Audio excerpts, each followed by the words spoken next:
Salut à tous et bienvenue sur la chaîne. Aujourd'hui, on va parler d'une situation très importante sur la validation des titres de séjour expirés depuis le 15 octobre 2025.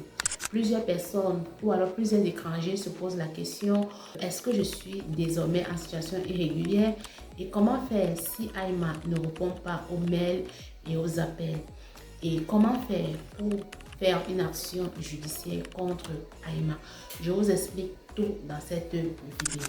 Si c'est la première fois que tu me découvres ici sur Portugal Facile, ici nous parlons du Portugal, nous parlons de l'entrepreneuriat, nous parlons de l'immigration et du tourisme. Si c'est un sujet qui t'intéresse, n'oublie pas de t'abonner à la chaîne pour ne pas manquer nos prochaines vidéos et on se voit juste après le générique.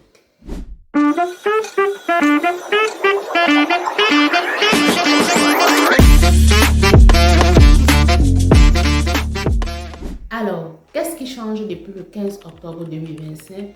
Les titres de séjour non renouvelés étaient encore valides jusqu'au 15 octobre. À partir du 16 octobre 2025, les titres de séjour non renouvelés ne sont plus valides. Ce qui veut dire vous êtes en situation irrégulière si vous n'avez pas renouvelé votre titre de séjour à partir du 16 octobre.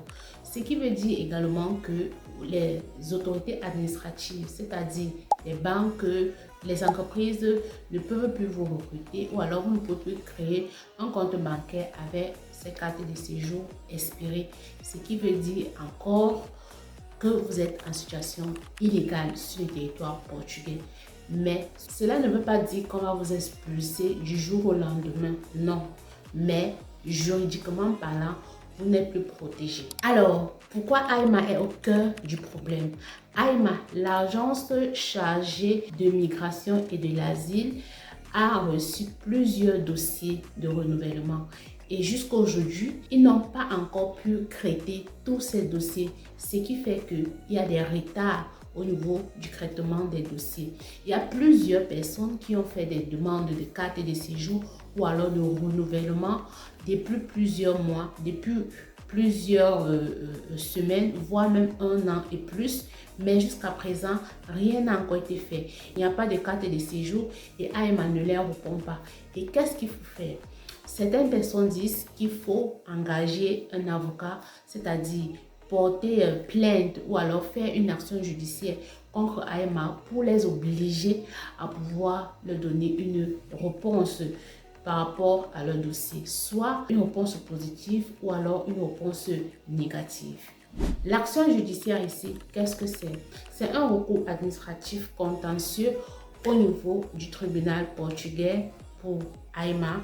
Ça veut dire quoi? Ça veut dire tout simplement que vous pouvez porter plainte à Aima au niveau du tribunal, comme quoi, depuis que vous avez déposé votre demande de renouvellement ou alors votre demande de carte de séjour, vous n'avez pas encore eu de suite par rapport à votre dossier. Alors, ce n'est pas automatique. Il faut prouver que vous avez fait une demande au niveau du portail de Aima et si possible, démontrer le récépissé de votre demande et montrer également qu'après plusieurs mois, vous n'avez pas eu de réponse. Dans ce cas, un avocat peut faire un recours et déposer un dossier pour inactivation au niveau de l'administration, c'est-à-dire à Aima. Comme quoi, depuis que vous avez déposé votre dossier, il n'y a pas eu de suite favorable. Mais il faut être accompagné d'un professionnel du droit. Donc, il faut prendre un avocat spécialisé dans l'immigration. Car la procédure est technique et certains avocats proposent même des recours groupés, c'est-à-dire quand plusieurs personnes se retrouvent dans la même situation, ils proposent que ces gens-là se regroupent pour faire un recours ensemble. Alors, qu'est-ce que je vous conseille de faire actuellement? Ce que vous devez faire, première des choses, vous allez sur le site de Aima, vous vérifiez votre situation actuelle, à quel niveau se trouve votre dossier. Deuxième des choses, ce que vous allez faire, vous allez contacter Aima. Vous pouvez vous rendre dans leur bureau ou alors vous pouvez les appeler. Troisième des choses, vous pouvez rassembler toutes les preuves, que ce soit les mails, que ce soit le récépissé que vous avez reçu lors du dépôt de votre dossier. Vous rassemblez toutes ces preuves-là et vous vous dirigez dans l'un de leurs bureaux de manière physique. Et si jusqu'à là, rien n'est fait, vous pouvez maintenant prendre attache ou alors contacter un avocat spécialisé dans l'immigration qui va vous aider à faire une action judiciaire pour pouvoir avoir une clarté sur votre dossier. Alors, tout ce que je viens de vous citer là, ça c'est pour ceux qui ont déjà fait une demande de renouvellement ou alors de titre de séjour. Maintenant, si vous n'avez pas encore fait une demande de renouvellement, vous pouvez aller sur le portail de AEMA pour faire une demande de renouvellement de carte de séjour. Et je vais vous mettre le lien dans la description de la vidéo. Comment est-ce que vous pouvez cliquer sur ce lien-là pour accéder directement au portail des finances pour faire une demande de renouvellement pour votre titre de séjour. Alors, pour résumer, depuis le 15 octobre 2025, tous ceux qui sont sur le territoire portugais avec une carte de séjour non renouvelée ou alors expirée sont en situation irrégulière. Avec ces cartes, ils ne peuvent pas aller faire des transactions administratives, c'est-à-dire créer un compte bancaire ou alors signer un nouveau contrat. Bref, avec ces cartes-là, ils sont restreints et ça les met en situation irrégulière sur le territoire portugais. Et qu'est-ce qu'il faut faire pour faire recours à cela?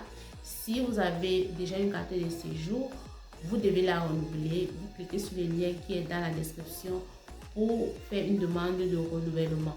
Si vous avez déjà une demande de renouvellement en cours, vous suivez la procédure que j'ai mentionnée dans la vidéo ou alors vous prenez attache avec un avocat spécialisé dans l'immigration.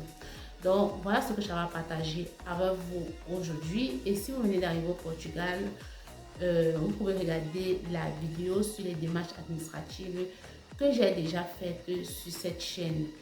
Et également, n'oubliez pas de vous abonner à la chaîne si ce n'est pas encore fait, car ici nous parlons du Portugal, nous parlons de l'entrepreneuriat, nous parlons de l'immigration et nous parlons également du tourisme. Si c'est un sujet qui t'intéresse ou alors si tu as un projet de venir au Portugal, n'oublie pas de t'abonner à la chaîne et on se voit à très bientôt. Ciao.